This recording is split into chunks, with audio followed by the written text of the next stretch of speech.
Hello everyone, it's time for another Hearthstone Journey to Un'Goro deck tech, and in this video I'm going to take a look at Elemental Shaman, this time on pure Elemental Shaman that focuses on the elemental synergies from the latest expansion. Another, perhaps even more popular option right now is to build a Jade Elemental Shaman, which combines these synergies together with the Jade package from Streets of Gadgetzan. I will also explore that in a different video, so stay tuned for that one. But for now, we're going to go pure Elemental. On the surface, Elemental Shaman seems like it's one of the easiest decks to build. Okay, you're being offered this wealth of elemental cards and then you just slam them in the deck on curve and then you play them out on curve and that's it. But things are not that easy. Pure Elemental Shaman as a pure curve deck that just plays the strongest elementals from each mana slot, just about. It is a semi-viable deck. It was actually really strong in the first couple of days of the expansion, when the other more control-ish or mid-range type of decks were not that refined, and just going on curve with the Shaman can be really strong against pure aggro. However, that approach faces huge pressure from Quest Rogue and from Taunt Warrior, which are the Elemental Shaman's worst matchups, and that kind of approach also is not that great against mid-range Paladin, which is a deck that has been rising in the past couple of days. So given this pressure, this is the list that I have been playing as of late. The list consists of numerous compromises because of the need to, on the other hand, still be good against Pirate Warrior. Elemental Shaman is one of the best decks against Pirate Warrior, but on the other hand also trying to find win conditions against Quest Rogue and Taunt Warrior. So how do we go about accomplishing this? Pure Elemental Shaman suffers from weak early game, that's almost inevitable. In order to mitigate this weakness, the list runs a fairly powerful AoE package, Area of Effect Damage package, that consists of 2 copies of both Maelstrom Portal and 2 copies of Lightning Storm. Another area of effect card that I have experimented with is Volcano, and in right metas Volcano can definitely have a spot on this deck. For example, Volcano is pretty good in the mirror match. If you happen to lose the board in a mirror match, Volcano is a card that can bring you back. It can kill fire elementals, blaze callers. Say your opponent is playing these semi-big on-curve minions, then Volcano can clear them for you and give you that tempo swing to come back. On the other hand, it's not good against Quest Rogue, it's not good against Taunt Warrior. I don't think it was even that good against mid-range Paladin. So instead of the direct on-curve play semi-big minions each turn approach, and this list is a little bit more focused on token generation. There's Firefly. Well, Firefly is in every Elemental Shaman. Firefly is perhaps the best 1-drop in the game right now actually. 1 mana 1/2 that gives you another 1 mana 1/2, so you can even play that as a pseudo 2-drop to get 2/4 stats on the board for 2 mana. A really great card. Then this deck also runs Igneous Elemental, which is a card that I have been on the edge about, sometimes liking it, sometimes hating it. But overall it fits the game plan of creating tokens. And finally, this list also features a single copy of Stone Sentinel, a card that many on-curve Elemental Shaman builds cut, because Stone Sentinel is also able to generate 3 bodies with 1 card, so it's one of those cards that enables you to populate the board. Another card that could be used for this same purpose but is not featured in this list is the Primal Fin Totem. Some Elemental Shaman players have actually played Primal Fin Totem, because Primal Fin Totem, when you drop it down really early, it's actually pretty difficult to remove immediately. So you're quite likely to get multiple tokens from that, or if you drop it behind a taunt. So that's also one option you can consider for creating more tokens. Well, what makes tokens good? 2 Shaman cards make tokens good. First is the Flame Tongue Totem, which buffs their attack, and like Zoo with the Daroof Alpha, you can use the Flame Tongue Totem and tokens to create chains of minions that trade very effectively.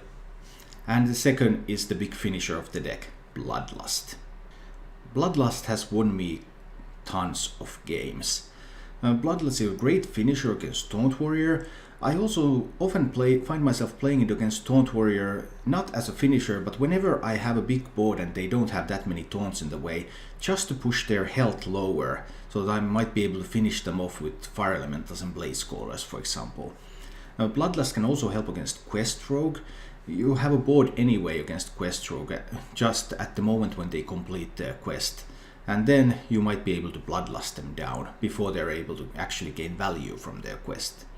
So overall, a very versatile finisher, damage dealer, clear card, a good card in general. I do feel that one copy of Bloodlust is enough, because having 2 copies of Bloodlust in your hand and no minions is a really bad feeling. So this deck is only running 1. It's not completely dependent on Bloodlust as a finisher, but it's definitely one of the key options. One of the problems of Elemental Shaman is that it has very limited card draw. In this particular list, there are 2 cards that draw you cards, and there's 1 other card that generates resources. So we have Blood Mage Talnos, which draws cards as a Death Rattle, and it's also a spell damage bonus, so it can make your Maelstrom Portal, for example, much more effective. And then there's the Manatide Totem, which is a great card draw engine. If you can, for example, hide it behind a taunt, it can potentially draw you multiple cards over several turns. Nonetheless, I have chosen to include only 1 copy in the deck, because when you draw Manatide Totem and it draws you another Manatide Totem, you're just losing so much tempo. I don't think the deck can afford the tempo loss if you run 2 copies.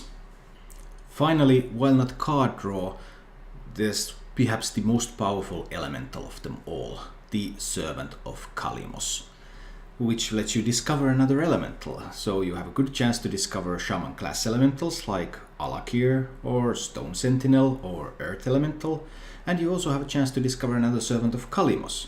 And sometimes it's great just to chain these up, so you Servant of Kalimos, discover Servant of Kalimos, you play that Servant of Kalimos, then you maybe discover an Alakir. You have generated multiple cards from this 1 card. And that 4/5 body is nothing to scoff at either, so it's a very, very powerful card.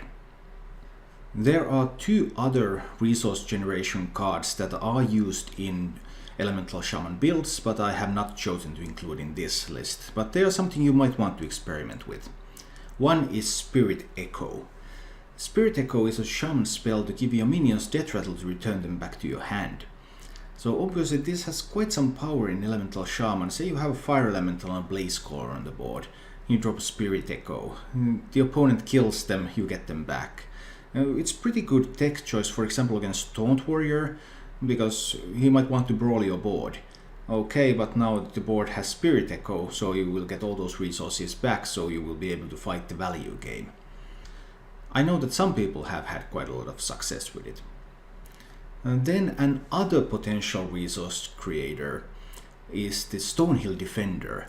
Stonehill Defender is interesting. It's seeing play in quite a variety of decks. It's of course a staple in Taunt Warrior, it's awesome there. It has also seen a lot of play in Paladin, because it almost always gives you a Paladin class legendary. That's pretty strong. But it also has a pretty good pool of selections for Shaman, because Earth Elemental is a taunt, Alakiri is a taunt. So you have a pretty good chance to pick up some powerful elementals even though you're discovering taunt minions. Using Stonehill Defender depends on the meta. It's fairly weak against, say, Pirate Warrior, because Pirate Warrior is often able to just trade it away without any losses to them, so it's just basically 4 healing, discover a taunt, which is not that great at 3 mana. It's a lot better in more value-based matchups, so say versus a Taunt Warrior, versus a mid-range Paladin. That ability to generate more and more resources in those matchups is really good. Elemental Shaman has plenty of choices for taunts around turns 3 and 4. So there's the Stonehill Defender, there's the Tar Creeper, there's the Hot Spring Guardian, and there's the potentially really powerful 4-drop, the Tolver Stone Shaper. Which cards of these you choose, it depends on the meta again. Tar Creeper, Tolver Stone Shaper is the ultimate defensive package. Say you're facing a lot of Pirate Warriors, these are cards that really help you shut them down. Then again, if you need to be more on the aggressive side, Well, Tar Creeper doesn't really do much on the offense. Combined with the Flame Tongue Totem, it can sometimes get something done, but overall not very much. Solve Stone Shaper is a bit better, but it breaks your elemental chain as well, so there are some issues with that too. So if you want to play more of the beatdown game, then you're probably looking into Hot Spring Guardian, because it has a little bit more attack than the Tar Creeper. You're probably looking at the Stonehill Defender as well, even though it's low tempo on turn 3, but it can give you some more of that punch power for mid-game, which is where you really want to start attacking anyway. The one aspect where Elemental Shaman really shines is these damage battle cries to individual targets mostly, that can really provide you with a swing turn. So you have the Fire Plume Phoenix on 4, a pretty underappreciated card. I think this card is quite good. A 3/3 body that delivers that 2 damage. There are lots of 2 health minions in the meta that you can snipe with the Fire Plume Phoenix and get a 2-for-1 trade with it. Then there's obviously the Fire Elemental at 6, there's the Blaze Caller at 7, and finally there's the Kalimos at 8. Kalimos just has that immense flexibility. Sometimes you use it for board clear, sometimes you use it to heal, sometimes you use it to create the tokens, and sometimes you just go face for 6. A tremendously good and flexible card. The meta is still evolving, but let's talk a couple of words about matchups with Elemental Shaman. So Elemental Shaman is one of the best decks in the game against Pirate Warrior. As long as you're running a fairly defensive build, you can just drop down so many walls in front of the Pirate Warrior that they cannot break through. The first couple of turns are pretty crucial though. So you're really looking to get that Firefly or looking to get that Maelstrom Portal, and maybe even a Flame Tongue Totem if you already have a 1-drop, for example. So that you can deal a bit of damage to the Pirate Warrior's board early on and then start dropping those taunts when they will have a harder time pushing through. The difficulty of facing warriors though is that you never know what you're going to get. The other option is that you're going to face a Taunt Warrior. And unfortunately, Taunt Warrior is an unfavored matchup for the Elemental Shaman. And it's a matchup that requires you to be the aggressor. You have to be able to deal damage. In the mulligan, you're really looking for a good minion curve, so that you can keep playing minions, keep pushing damage, try to go face, try to deal as much damage as possible. Dealing as much damage as possible is important because the Taunt Warrior list has very limited amount of healing. So if you can get them low enough early enough, that means that you might be able to finish him with the battle cries. Fire Elemental can go face for 3 either over taunts, Blaze Caller can go to face for 5, Kalimos can go to face for 6. Actually, the most common use of Kalimos in the Taunt Warrior matchup is to go face for 6. You generally don't want to build a board of 1/1s, because those 1/1s are really weak to all the removal the warrior has available. And most of the time the 3 damage AoE to enemy minions is not that great as either, but sometimes when you have the board that can also be the right option. It's important to note that Hex in this matchup is a tempo card. You really want to use Hex on a semi-powerful mid-game taunt, say a Direhorn Hatchling or an Alia Armorsmith, that help you quickly push through it and deliver more damage. And then there's Quest Rogue, and unfortunately Quest Rogue is another bad matchup. Quest Rogue and Taunt Warrior are the worst matchups for Elemental Shaman. And because against Quest Rogue you would have to push in damage very early, and you're pretty bad at doing that. So you're looking for cards like Firefly, Maelstrom Portal, Flame Tongue Totem. And Maelstrom Portal is good because they generally have something with 1 health on the board, and then you can wipe that out with the Maelstrom Portal and generate a minion and start pushing. Firefly is obviously really good. If you're on the coin, you probably want to play Firefly into coin into the generated elemental. And ideally you would have a Flame Tongue to follow up on 2 into possibly a Tar Creeper to protect your board on 3. Something like that, and push face. It's really important to focus on dealing damage and taking smart trades if necessary. Some cards that are really good to bounce, like Swashbuckler and Novice Engineer, are cards that I generally want to trade away from the board. But other than that, I only trade if trading gives me more overall damage in the future turns, if it protects my minions to that extent. And another situation where trading is necessary is if you know that they're going to complete their quest next turn. Then you might need to trade so that you limit the number of 5/5s that they can have. But overall you just have to be able to push enough damage so that then you can finish them off with a Bloodlust or with a direct damage effect, generally around the time when they complete their quest. Midrange Hunter, another fairly popular deck right now, on the other hand, is a favored matchup. Again, you're looking for that early game, you're looking for that Firefly, you're looking for that Maelstrom Portal. You don't want to let the Hunter keep their 1-drop, because on 2 they can play the Crackling Razormaw on it. So even if Hunter has just one 1-drop on the board, it's perfectly valid to Maelstrom Portal that on 2, or on 1 if you're on the coin, and then just deny that Crackling Razormaw value. Even if things don't go exactly your way at the start, Shaman has means to recover. You have Taunts, you have Hex, you have Lightning Storm. Hex is ideally spent on a 7 high main, but sometimes you are forced to Hex a big Scavenging Hyena as well, so not much you can do about that. Do note that the frog from the Hex is also a beast, so Hunter will be able to activate beast synergies even if they have just a frog on the board. And then there's the mid-range Paladin matchup. It's an interesting, quite even matchup really, highly focused on value. The mid-range Paladins are practically all playing Hydrologist, so they are going to get that secret, and it's almost always the getaway Kodo. So the Paladin is trying to set up a board where they will try to force you to kill a minion that they want to have returned to your hand. But luckily as a Shaman you have the most ways to answer that. You can obviously just Hex something and kill the frog, so they will get a frog back. And you have a ton of battle cries, so you can kill something from behind their taunts, and say give them a Silverhand Recruit instead of that extra copy of Tyrion. That said, Stonehill Defender is a big deal in Paladin, because it's almost guaranteed to give them more of their class legendaries. What do you say about facing 3 Tyrions, for example? Paladin is very likely to have more big threats than you have hexes. They have stuff like Tyrion, they have stuff like Spike-Ridge Steed even. You might want to hex something that has a Spike-Ridge Steed on it. But you have to be careful and think about what are the other options that your hand allows you to do. How will you deal with an extra Tyrion, for example, if you spend a hex now? So spending hexes is a crucial decision against Paladin.